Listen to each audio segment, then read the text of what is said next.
Hello, today let me introduce you the Mini Soft Dusting Brush by Dyson. It is really easy to dock this on your vacuum cleaners, and you can use it with the extension, without the extension, because this device is a really awesome additional part for your Dyson.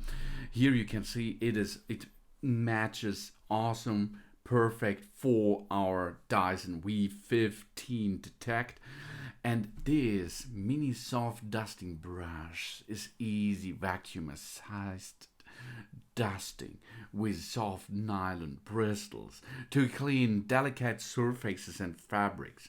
I'm going to use this mini soft dusting brush primarily for my keyboard on my computer. My computer keyboard is awesome to clean with this mini soft dusting brush.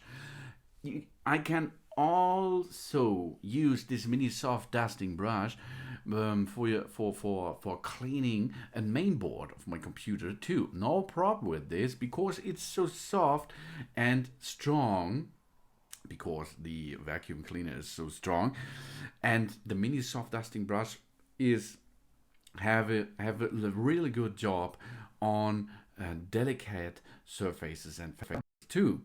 For iPad, Magic Keyboard, standard laptop keyboards, personal computer keyboards, iMac keyboards too, and of course, if you are going to clean your main board on your personal computer, you can use this mini soft dusting brush too. No problem, it will makes a good job. Thanks for watching. Please subscribe me and give me a positive feedback, and I hope to see you again on my channel soon.